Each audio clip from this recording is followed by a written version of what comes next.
안녕하십니까. 더불어민주당 이소라 의원입니다. 갑작스럽게 유명을 달리하신 고 박한희 위원장님의 명복을 기원하며 유가족 여러분께 깊은 애도를 전하면서 5분 발언을 시작하도록 하겠습니다.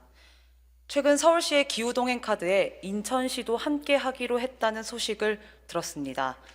러시아 우크라이나 전쟁, 이스라엘 하마스 전쟁으로 국제 질서의 유동성이 심화됨에 따라 물가와 유가가 치솟는 상황에서 서울 시민의 교통비 부담을 낮출 수 있고 대중교통 이용 장려를 통해 기후위기 대응에도 나설 수 있다는 점에서 시의 적절한 정책이라고 보여집니다. 추후 경기도의 동참에 따라 수도권 교통정책 전반을 재설계할 수 있는 기초가 된다는 점에서 여야를 떠나 본 의원은 이번 기후동행 카드 정책이 주는 시사점이 클 것이라 보여집니다.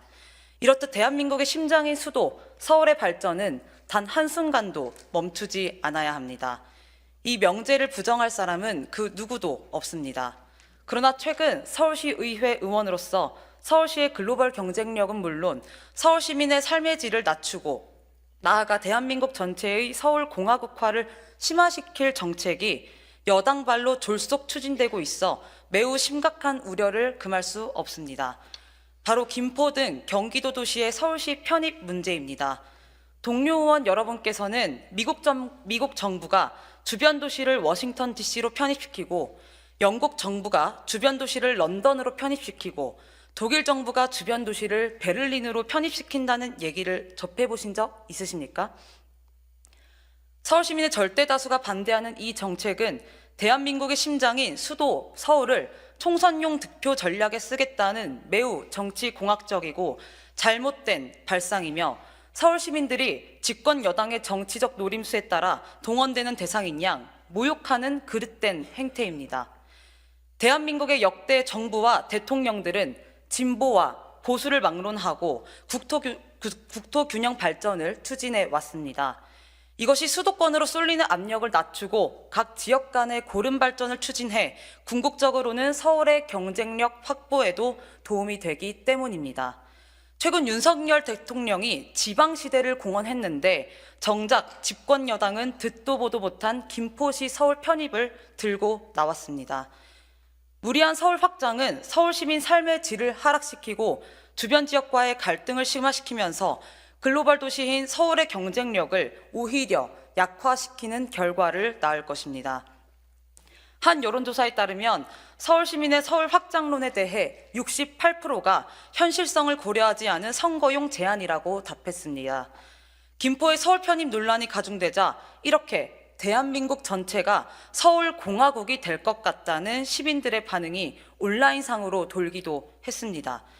대한민국을 서울 민국으로 만들고 싶은 겁니까? 최근 국민의힘 소속인 유정복 인천시장 역시 이 문제를 지적하면서 정치적 포퓰리즘이라고 직격했습니다. 김포와 경기도 주변 지역의 무리한 서울 편입은 서울의 발전이 아니라 명백한 퇴행입니다. 본 의원은 오세훈 시장이 해당 사안에 대해 마치 면죄부를 주는 것처럼 행동하는 것 역시 심각한 문제라고 보여집니다. 최근 오세훈 시장의 행보를 보았을 때 서울시장이 아닌 국민의힘 선거대책위원장이 아니냐는 시각이 강해질 수밖에 없습니다. 오세훈 시장은 서울시민 다수가 반대하는 여당의 김포 편입에 대해 단호한 입장을 표명해야 합니다.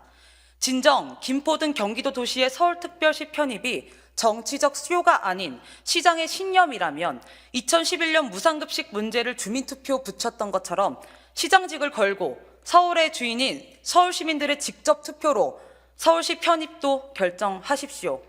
그만큼 이 문제는 단순한 사안이 아니라는 것입니다. 서울뿐 아니라 대한민국의 미래의 전략과 명운이 걸렸다고 해도 과언이 아닙니다. 서울시장은 당에 충성하는 것이 아니라 시민에게 충성하는 공복이 되어야 합니다. 970만 서울 시민의 민생을 챙기는 게 우선인지 서울 확장이 우선인지 다시 한번 들여다보십시오. 역사는 오늘 서울시의 침묵을 결코 묵과하지 않을 것입니다. 경청해 주셔서 감사합니다.